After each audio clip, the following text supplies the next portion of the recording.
from a concerned teacher, a concerned let me protect some anonymity here. A Albemarle County Public School employee who works at Monticello High School sent us a message to relay to the viewers and listeners a security concern that's going on at Monticello High School. We're going to talk about that today on the show. I'm going to ask you, are politics and activism swaying and influencing the Charlottesville City Public Schools Teacher Union?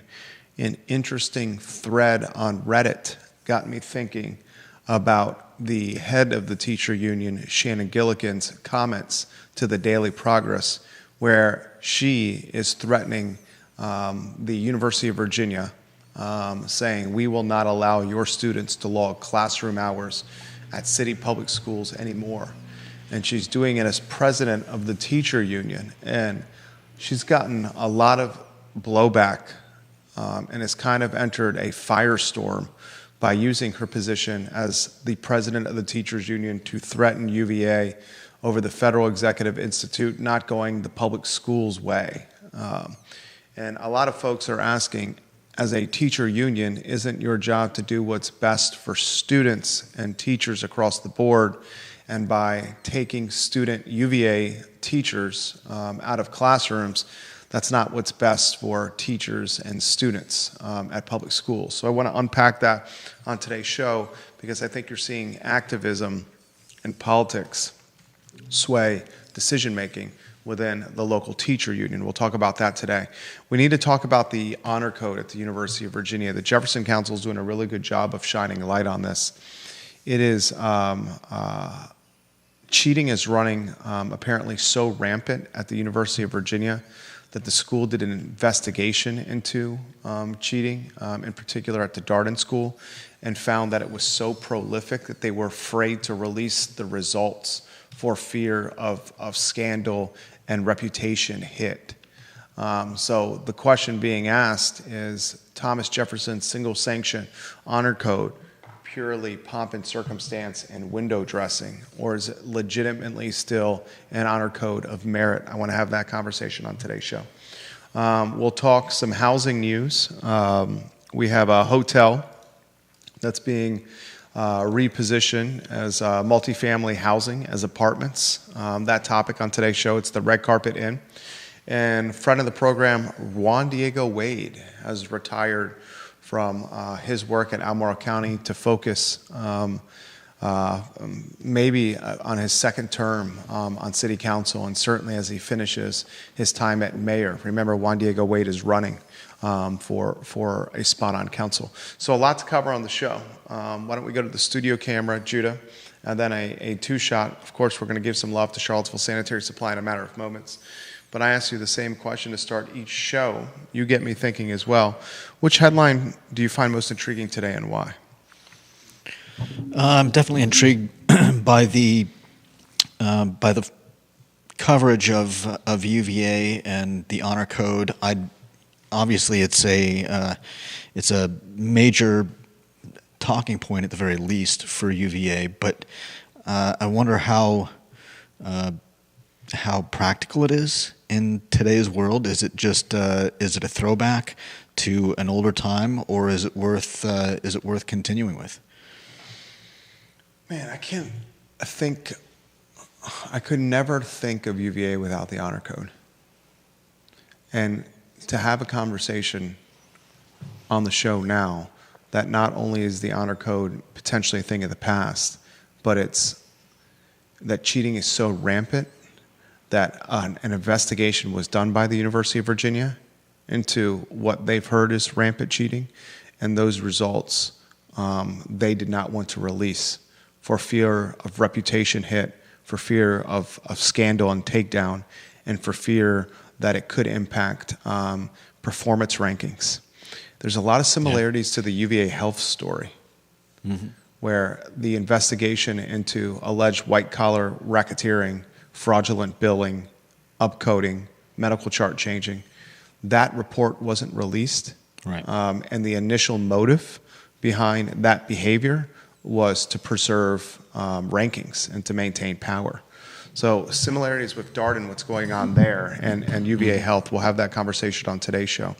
I want to give Charlottesville Sanitary Supply some props. John Vermillion and Andrew Vermillion at Charlottesville Sanitary Supply, 60 consecutive years in business. It is swimming pool season, and if you need folks to get your pool right, John and Andrew Vermillion on East High Street at Charlottesville Sanitary Supply or online at charlottesvillesanitarysupply.com are the folks to contact. We've opened our pool at our house, and goodness gracious, the water is as blue as ever, thanks to the fine folks at Charlottesville Sanitary Supply. I want to start with a concern that parents sent me over the weekend. They asked for anonymity, and as you know, if you watch the show, if you want to put me on a 1 and make that shot as dynamic as possible, then I'll weave you into it, Judah. One of the ways we get the information we do is when someone asks for anonymity or off-the-record conversation, we honor it. That's how we get a lot of the content that we cover on the show. And the employee from Albemarle County Public Schools, they work at Monticello. They've asked for anonymity, but they're passing on some things that are happening at Monticello High School that this employee says is extremely concerning to teachers and employees within the building, and that the community should know. So this email was sent to me 15 hours ago by concerned folks working inside Monticello.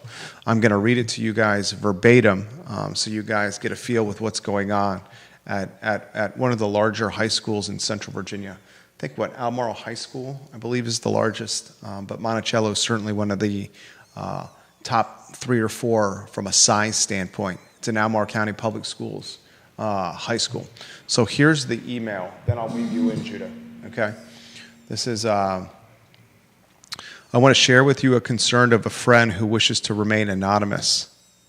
I also ask that you not share that it came from me in order to protect their anonymity. Here's what my friend passed on to me intentionally for you, Jerry. Dear Jerry, I am an Albemarle County Public School employee. I work at Monticello High School.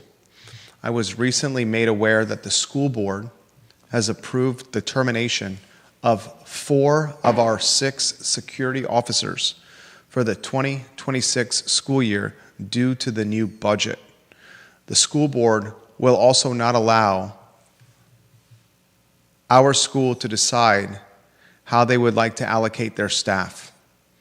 I was told this reduction is not specific to our school. However, I do not know enough of the details to speak about the budget. This person continues, I am concerned for our staff and students. The board went to the county supervisors and requested more money while boasting that they are prioritizing safety and well-being of our students. Behind closed doors, they quietly and secretly approved to gut safety staff. To my understanding, the reduction of these positions were not discussed publicly, and thus employees and members of the public were not given a chance to speak at any of the board meetings or public discussions. Albemarle County Public Schools have clearly dug their heels in on this issue. They are handling this the same way they handled the drug overdoses at Monticello this past fall. Smoke and mirrors and silence. Thank you for your dedication to covering those issues this past fall, Jerry. This person adds this, security has been very visible at our school and has been quick to respond to calls for help. We are supposed to have an added police presence next year with the addition of a school resource officer.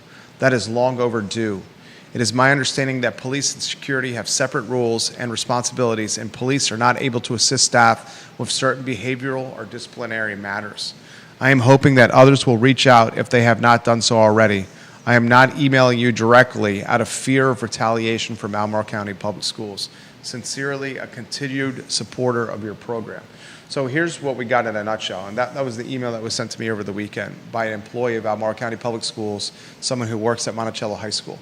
According to this particular individual, and this particular individual is extremely legitimate, 4 of the 6 security officers for the 2026 school year are cut. Now, the positioning, Judah, is the school resource officer is coming back into the hallways. But if we add 1 school resource officer and cut 4 of 6 security officers, is the school, in fact, more secure, yes or no? Probably not. Another interesting dynamic is the school resource officer has limitations according to this Monticello employee compared to what the security officers can do and how they can de-escalate problems at the high school. So this particular individual has asked us to use our platform to get the word out that, goodness gracious, security officers are being cut here and no one knows about it. What do you make of some of this, Jude? It's a shame we keep seeing across so many different sectors, UVA, Charlottesville schools, that people are making decisions that perhaps should be given a little more consideration and should certainly be brought before the people that those decisions affect. I agree. We're about to talk about on the show how the University of Virginia did an investigation of cheating at Darden that was so rampant that they did not want to release the investigation. They kept it under wraps. Yeah. We're going to talk on today's show how the investigative report for the alleged white-collar racketeering and significant corruption with UVA Health, that report was kept under wraps. Yeah. We've talked on this show that the investigative report for the triple murder at UVA was heavily redacted to the point where a mom of one of the fallen football players said, I just want to know what happened to my son, and this report tells me nothing. Mm-hmm. Taking the average, the everyday taxpayer or homeowner or voter or community participant, us, me and you, Judah, you, the viewers and listeners, we're often taken for granted with clandestine communication. Mm-hmm. We are not dumb. We see what's happening before our eyes. And if a school resource officer is positioned in Monticello High School, but 4 of the 6 security officers are removed, is the school in fact more secure? Right. And if you're going to smoke and mirror it, which is the commentary the viewer and the employee of Monticello High School said, they're smoke and mirroring this. They're touting SRO coming to Monticello High School. Right. But what they're not really telling us is they're cutting 4 of the 6 security officers. So they're saying the school, in fact, is less safe. Mm-hmm. But the positioning, the smoke and mirrors, is SROs, SROs, SROs. We're trying to do well by kids. Perfect example of the teacher union, if you want to get that lower third on screen. Okay? Is the Charlottesville City Public Schools teacher union doing best for students?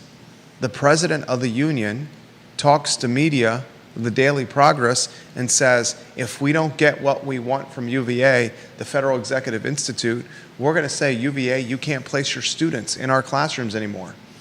I've covered this pretty well last week. Mm-hmm. The teacher union doesn't have the right to make those threats. That decision should be coming from the superintendent's office or the school board. Yeah. Secondly, how can politics or activism sway a teachers union decision-making and what's best for the union as a collective and teacher and students as a whole? What's best for the union as a collective is to have these university students there to help. Mm-hmm. What's best for the students as a whole is to have these UVA students there to help. It improves the student-teacher ratio, having another teacher in the classroom. Yeah. And having activism and politics influence decision-making or cause a point of negotiation leverage is not right. And now the president of the teacher union finds herself in a firestorm because I've been told the teacher union is splintering over this. There's some that say, okay, we're not going to allow the kids in here. But others are saying those UVA students will just go to another school system. Yeah. They'll go to private schools. They'll go somewhere else. Mm-hmm. And other teachers have emailed us and said, on top of that, we want to have this relationship with UVA for hiring purposes. Yeah. 100%. It's kind of crazy. And wasn't the teachers union just approved within the last year? It's strange that they're already having issues, but 100% I don't work in a school, but it would seem to be common sense that you would want the help of those teachers' aides, teacher students, and literally, not literally, but it's the exact meaning of cutting off your nose to spite your face. Right. Look at how politics and activism and a disregard of transparency is impacting schools here. Mm-hmm. We got a school board in Albemarle County who's not being straightforward with parents and their employees about security at Monticello. Yeah. We have a teachers union in Charlottesville that's having their decision making influenced by activism and politics. Transparency lacking. Mm-hmm. Doing what's right lacking. Jessica Winfield Lilly is watching the program. She said, and even with 6 security officers, they could not handle the drug overdoses this past fall. Vanessa Parkhill's watching the program. Logan Wells Claylo, Martha Freeman, Rainey O'Neill, Sue Caldwell watching the program. If you're a parent of Albemarle County Public Schools, you should ask this question of school board or this question of your principal, okay? Yes, school resource officers are coming, but if we're cutting the security officers at a greater clip than one school resource officer is coming in, is the school in fact more safe? Yeah. I say this all the time on the show. The top 3 responsibilities for a school, number 1 is keep the kids safe. That's number 1. You can't learn and teach the kids if the kids aren't safe. Mm-hmm. Get the kids to school on time and get them home on time, and then you talk about the learning and educating the kids. But if you're cutting security and you're smoke and mirroring it by saying, oh, we're getting an SRO, the school's not really safer. Yeah. What are your thoughts, viewers and listeners? Put them in the feed. We'll relay them live on air. Conan Owen watching the program, the owner of the local Sir Speedy. What decision has any teachers union made that puts kids first? Not COVID, not distance learning, and certainly not this. The teachers union of Charlottesville Public Schools, they were leading the charge of keeping kids learning remotely during COVID and the pandemic. In that Reddit thread, there was one poster that made this comment, and I'll paraphrase for him. The teacher union, leadership of the teacher union, is single-handedly driving an uptick of private school enrollment. And they pointed to the teacher union insisting that kids stay home for learning during the pandemic while private schools were opening. Now they're creating this narrative of we don't want UVA students to log classroom hours on their way to degree in our halls and in our classrooms because UVA did wrong by us with the Federal Executive Institute. Look, the FEI building, UVA getting it, that was a crapshoot. That's not tied to UVA. Right.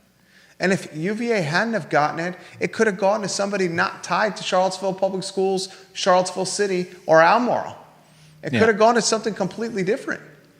It's a false chain of logic to say that that if UVA wasn't in the mix, it would have automatically gone to Charlottesville City Schools. Absolutely. Because we just don't know that. We don't know that. You're absolutely right. You're absolutely right. Bartha, thank you for sharing the show. We appreciate you. Lisa Costello says this. Is that fair to the individual UVA student who's coming to give their all to Charlottesville students? Is this fair to city students who desperately need the enthusiasm student teachers from UVA bring to the classroom? Things I learn in kindergarten do not let Fed's decision-making impact students' access to learning professionals they need. Exactly. Yeah. 100% right, Lisa. Well said. But what you're seeing, and I'm going to call a spade here, okay? I'm going to call a spade. The president of the teacher union, her husband is the co-chair of Livable Charlottesville. These are two of the biggest activists in the city. Two of the biggest activists in the city. Housing activists,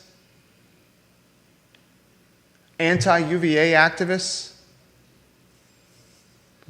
anti-single family zoning activists, Activists in every capacity. Now activists are doing their best to infiltrate Albemarle County. You are seeing the politics infiltrate a teacher union. And it's making the teacher union look poor for the community. That's calling a spade a spade. Yeah. And I would encourage Superintendent Gurley and the school board to get a hold of this. No doubt. Because the longer it goes on and the longer this narrative continues, the worse it looks for the schools. And more parents are going to see that, or at least see the appearance that the schools are not doing what's best for their children. Exactly. If you're a parent, don't you want a fourth year or fifth year UVA student teaching your kids extra hands on deck? Yeah. The parents. So if you're watching this show and you're parents of kids in city or county schools, I'll move on to the next topic. And when I do, you ask this question. How are you keeping my kids safe at Monticello High School if 4 of the 6 security officers, 4 of them are being cut and being replaced by 1 school resource officer? How are you keeping my kids safe? And if you're a parent of a city public school student, you should ask this question. How are you leveraging free set of teaching hands for a real estate transaction that you have 0 chance of getting? You're only hurting my son or daughter. Yeah. Vanessa Parkhill in Earlysville. Security could cover a variety of things, not just SROs. To some people, mental health staff, i.e. counselors and possibly staff formerly labeled as DEI related, would come under the umbrella of student safety. Business people aren't the only ones who get creative with their budgets. Well, did you guys see the VCU headline? Virginia Commonwealth University is closely following the Trump order of no more DEI, and VCU's completely falling in line. Very curious to see how the University of Virginia responds with this. All right, next headline. What do we got? If you can put that lower third on screen. What is it? Well, let's see. We've got Eljos. This is sad. This is a sad one.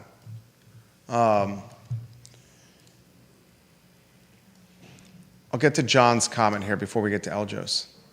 John Blair says, I think a lot of this union issue goes back to the very beginning of the American labor movement.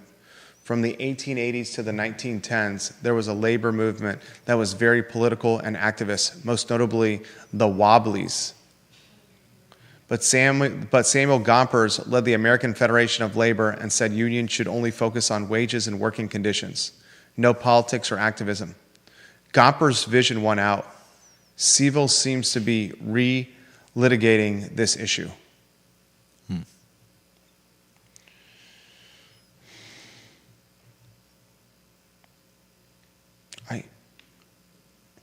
The teacher union has gotten, and it took so much for the teacher union to get to this point.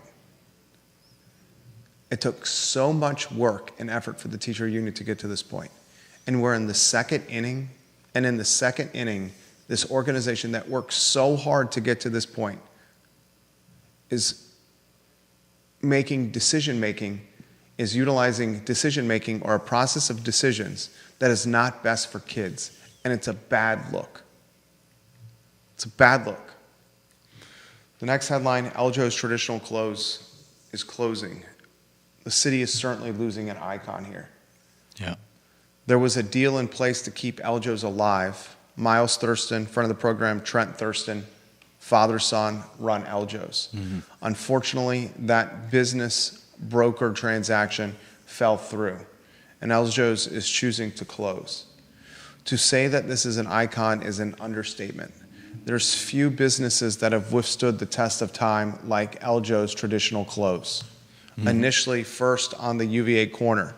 We're talking a business that is 75 years old. Mm-hmm. 75 years old, ladies and gentlemen. Starts on the corner, now the shops of Millmont. How many businesses can you think of that are 75 years old here? Fewer and Don't we fewer. have a list of the oldest businesses in Charlottesville? I believe we do. Let's see if I can find it. We put a list together. I think you even included some churches. The oldest and longest running businesses. Timberlake's Drugstore was founded in 1890. I found the That's restaurant amazing. one. See if you can find the business one. Okay, you have a business one too. I found the restaurant one. Timberlake's Drugstore was founded in 1890. The Virginian Restaurant founded in 1923. Mickey Tavern founded in 1928. Mickey Tavern's for sale right now. Yeah. Riverside Lunch founded in 1935. Jack and Jill's in 1944. The Corner Restaurant, the Templetons owned that, founded in 1950. The Nook in 1951. The White Spot in 1953. Foods of All Nations, 1955. The Mill Room at Borsa in 1964. Aberdeen Barn, 1965. The IBN, 1973. Integral Yoga, 1975. C&O Restaurant, 1976. Blue Moon Diner closed, 1979. Miller's Downtown, 1981. Mel's Cafe, 1984. Do you have the business one in totality? Yeah. What are the 5 oldest businesses there? 5 oldest, we've got the UVA Hospital, founded in 1828. McGuire Woods LLP, founded in 1834. Riverview Cemetery Company, founded in 1892. Better Living Building Supply was founded in 1893. And Martin Hardware, 1893 as well. So losing Eljo's of 75 years is a pretty significant loss, and we need to highlight what's happened over the last 12 months, okay? You've seen Lumpkins close in Scottsville. You've seen Blue Moon Diner close. You've seen Mel's Cafe close. Mm-hmm. You've seen Moose's by the Creek close. You're seeing Eljo's close. Mickey Tavern's for sale. You've seen a lot of institutional knowledge close, okay? You still obviously have some icons in place. Bodo's, Ragged Mountain Running Shop come to mind. Yeah. Martin's Hardware, like Judah mentioned.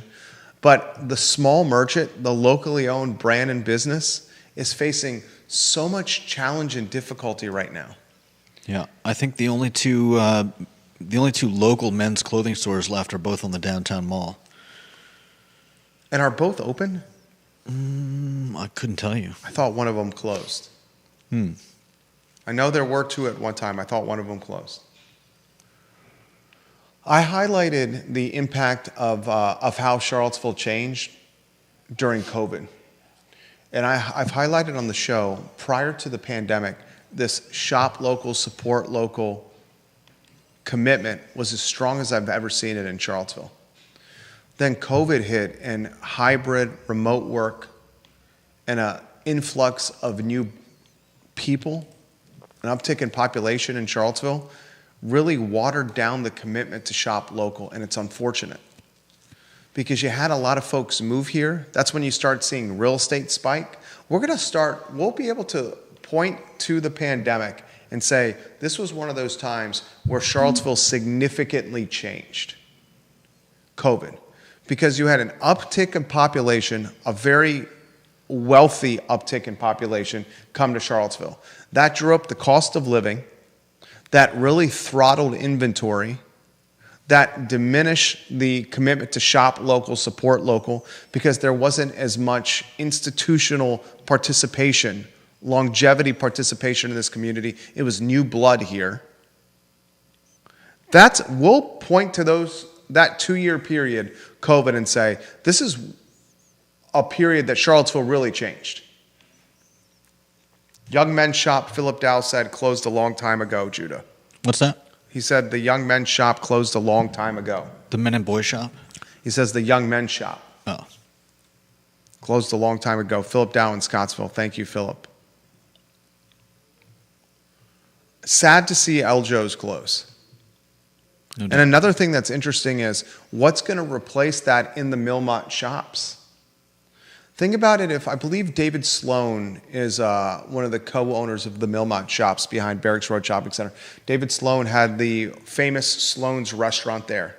It went Sloan's Restaurant, Millmont Grill, now it's Sedona Tap House. Mm-hmm. Believe David Sloan is a co-owner of the Millmont shops, the shopping center in totality. Filling a spot that large where Aljo's is going to be difficult to do. Find me a retailer that wants to jump in and take a footprint that large on a lease that's long with rents that are fairly high. It's hard to do. Mm-hmm.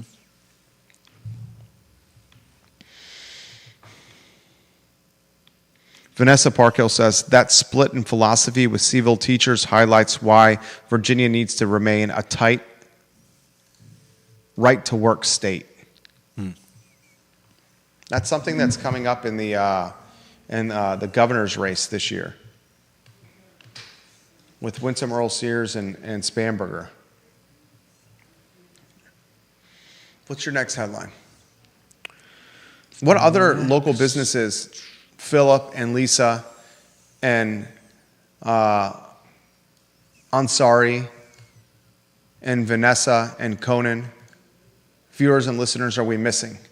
What other local institutions or local icons have closed in the last 12 months? I'll rattle some of these off, Judah. In fact, I'll create a notepad here. We should put this list together. I think it would surprise some people how many. Blue Moon Diner, Moose's,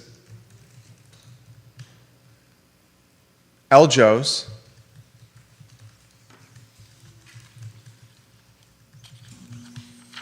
Mel's Cafe, Lumpkins. What other ones am I missing, viewers and listeners, that have closed? We should put that together and see if we can come up with a pretty comprehensive list tomorrow for the viewers and listeners. I think it would surprise a lot of folks. No doubt. Jeremy Wilson's watching in Tennessee. He says Tennessee is a right-to-work state. Jeremy, we love when you watch the show. Next headline, what do you got? Next we have, is the honor system at UVA purely symbolic? This one is, how is this not getting more attention? The Jefferson Council is doing a good job. They're pointing out aspects of the University of Virginia that concern them. Heard from some of the Jefferson Council leadership team over the weekend. The I Love CVille show made it into the Jefferson Council newsletter. Our show did. And they point out, and you can set the table on this one, that cheating is so rampant at the Darden School. Yeah. That the University of Virginia did an investigation into how bad the cheating was, found it was even worse than they anticipated, and is unwilling to release the report of how rampant cheating is at Darden for fear of what it could do to Darden's reputation, its rankings in this, and its place in all these rankings, national rankings. I mean, it's now gotten to the point where folks are saying that the honor code is just pomp and circumstance and window dressing. Yeah. The Jefferson Council tried to find information on the report from UVA, but UVA refused to. They say the university has no records responsive to your request, and since the Jefferson Council does not know the name of the report, they can't really go any further with it.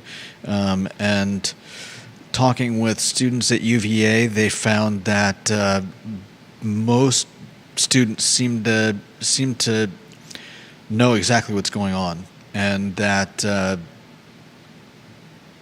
nobody's doing anything about it. In fact, let's see. There's some suggestions that the biology department is perfectly aware of the cheating. Instead of reporting students to the Honor Council, that's a process that gets the professors embroiled in a time-consuming adjudication process. They just decided to change the way they deliver tests. They've added paper scantrons to the biology department because they believe that everyone cheats. And, I mean, what are you going to do? I mean, in that case, if everybody's cheating, you can't get rid of all of your students. right? Here's another thing. Deep Throat, I'm getting to your comments next. Deep Throat's got some good comments here. Some people also see it as foolish, not so much cheating as some of the I guess the processes around things, talking about the difference between going to a professor and begging for special hints, which apparently at UVA is allowed and encouraged, versus asking other students for special hints. Asking for special hints? What is that? Can I have the answer? Is that what that means? I don't know.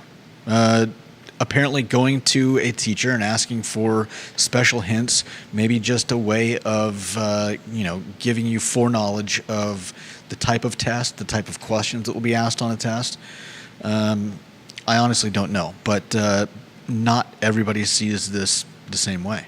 Yeah. There's got to be a standard. Is the standard for Darden, is the challenge for Darden getting in, and then once you're in, you coast to the degree? Is that what it is? Getting through the application process and being accepted, is that the standard? And then once you're in, you coast and you just get a degree? Or is the standard get into Darden and then have to continue to work hard to get a degree? I would like to, we have under Jim Ryan's administration some very glaring red flags here. A triple murder and a redacted report, pepper sprayed students at a protest, and then the state police militarized to break up the protest. The scandal at UVA Health, I'm hearing Craig Kent paid millions of dollars to walk away. Millions to walk away. I'm a bit flabbergasted that the Board of Visitors is as big a part of that. With only, two members left over from McAuliffe's appointees, you would think that Ralph Northrum. By and large, the Board of Visitors would be, I don't know about antagonistic to Jim Ryan, but perhaps not as supportive as the previous group of BOV members was. July, Youngkin has the entire board appointed. Deep Throat from a previous topic. Can I just say that the instant and firm pushback Shannon Gillikin got was very heartening. People could see right through her. This is an instance of cosplay Norma Ray using her union position to push her husband's activist agenda. Did he say cosplay Norma Ray? Yeah. Oh my goodness. He says her husband is always feuding with UVA. I wonder if dues-paying members of CAE, which is the teacher union, will tolerate their leader using the union for her family's own activist battles. And then he says, to your point about private schools in city, 30% of grade 1 to 4 kids in the city go to private school. In 2010, it was 11%. Wow. 30% of grades 1 to 4 are private school. Good gosh. Here's what I saw with the Reddit thread on the teacher union. Reddit, the forum, especially the Charlottesville Reddit, is very left-leaning. Yeah. It's very liberal. And even the left-leaning liberal Charlottesville Reddit forum saw through what the president of the teachers union was doing and shamed her. Even the Reddit forum, Judah, said this was a mistake and this was a bad look. That puts it in perspective. And another thing that puts it in perspective, even the Reddit forum is going after Jim Ryan. Even the meme accounts are going after Jim Ryan. So it's not just the conservatives, it's activists that are now going after the school president. Unbelievable. Philip Dow says the Jew drop-in Scottsville should be on that list as well. It closed. Well-known name, with the Waltons. The name is still privately owned, however. And from an honor system at UVA, that story needs to get some more momentum. No doubt. Because if it's that rampant that UVA won't release the report, what is the degree worth? Mm-hmm. It seems honor isn't much more than a marketing ploy used to entice students to partake in quote-unquote student self-governance, which after recent events is particularly a sham, and designate those in honor a certain social status not enjoyed by all members of the UVA community. And it goes on to say that the administration has made this issue even more profound by forcing students to choose a graded option, or CRNC, which stands for credit, no credit. They're essentially gambling with their grades. This places an additional incentive to cheat, which isn't normally present. Can we really expect UVA students to be above the fray and refrain from cheating when their GPA is on the line? No, especially if they feel others are engaging in the practice.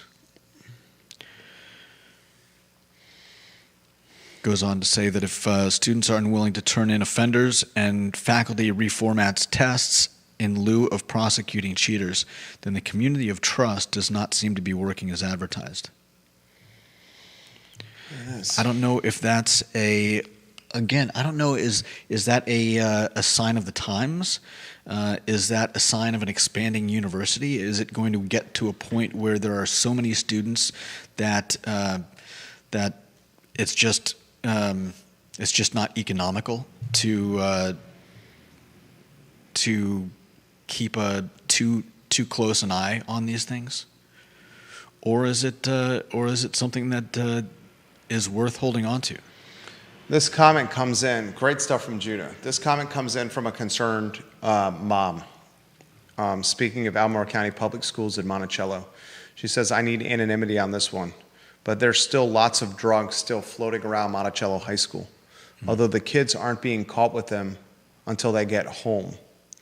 Also, there's cases of suicidal idealization that thankfully have been caught before the unthinkable happened. Wow. Removing officers certainly isn't going to help this situation. I'd like to understand what she means by the drugs aren't getting caught until the kids get home. Does that mean parents are catching them? Does that mean the parents are catching them, or does that mean that whoever knows that it's going on is dealing with it outside of school grounds? I would imagine it's the parents catching them. And then this comment comes in via Twitter from Ginny Who. If you can use DEI to get into Darden and then coast along to a degree, geez Louise. I heard from a father over the weekend who's got a kid entering high school that some colleges and universities are punishing or the white male student that graduates from a private school is being punished or deprioritized by a lot of colleges and universities now. That if it's a white male student graduating from a private school, that student, if on an equal plane with a non-white male student from a public school, the white male private school student from the private school gets knocked down a peg in the admissions process. Think about that. Yeah. I believe that's called racism. Carol Thorpe says, and she's absolutely right, please never leave the Morgan Benninger, Ziana Bryant scandal off of your Jim Ryan tenure list. It's easily top 5. Yeah. Absolutely, Carol Thorpe. 100%. 100% that's top 5. No doubt. I mean, number 1 is the triple murder. Number 2 is the UVA health scandal. Mm-hmm. Is number 3 militarizing the state police? Number 4, is it Morgan Benninger, Ziana Bryant? I think it rates pretty highly, especially the lack of empathy from the university and the refusal to fix an injustice. And you rarely see, and I'm sorry, we did this wrong. Vanessa Parkhill says, spot on, Ginny Who, spot on. You rarely see from them, I'm sorry. Yeah. I made a mistake here. That goes so far. It goes so far. Why do you not see an I'm sorry? He did offer a mea culpa to the anonymous 128, Jim Ryan, when he said, my initial response to you, where I basically called you guys whiny crybabies, the malcontents that any organization has, was wrong. But outside of that, where are the mea culpas? Yeah. Thank you, Carol Thorpe. You're 100% right. Next topic. What do you got? Juan Diego Wade? Juan Diego Wade and Red Carpet Inn. All right. You set this. Let's spend 30 seconds on the red carpet inn. Red Carpet Inn. This was on what's it called? It's back behind the Waffle House on 29. Premier Circle. That's what it's called. They're building a new residence. This is from the same company, Support Works Housing, that built a 60-unit apartment complex at Crossings at 4th and Preston, and they are creating another place, single room occupancy. They're redeveloping the Red Carpet Inn off Premier Circle in 3 phases, and this is going to provide 80 apartments, 62 of which will be reserved for unhoused individuals, with the rest available for people with incomes less than 60% of area median income, which shows that at least they're trying to get that down from what seems to be the norm of 80%, yeah. Which is not very affordable, I would think. For 80% of area median income is right at $100,000. Yeah. So 60% of 125,800, you're talking 76K a household. Yeah. It's still pretty high for single occupancy. More multifamily housing coming on. This is these are single room occupancy places, so it's not really going to be not specific, not quite apartments, but still a lot of stock coming on. Yeah, I appreciate the fact that this is 75% for unhoused individuals. It's almost akin to what you've talked about, putting a campus out in Albemarle. They have to do it in Albemarle. There's no place to do it in the city. Yeah. The city should do a joint venture with Albemarle County and pull taxpayer dollars. You can ask the taxpayers for this. We want to build a campus where the houseless population, which is roughly 250 people, can learn, can live, can shower, has access to computers, resume building, laundry facilities, job training, interview training. If you want to participate in this campus, you have to be clean, drinking and drugs wise. You have to agree to testing on a bus route, urban ring. There's nowhere in Charlottesville for this. Right. You do it on Cherry Avenue at the Salvation Army. What's ever materialized with that?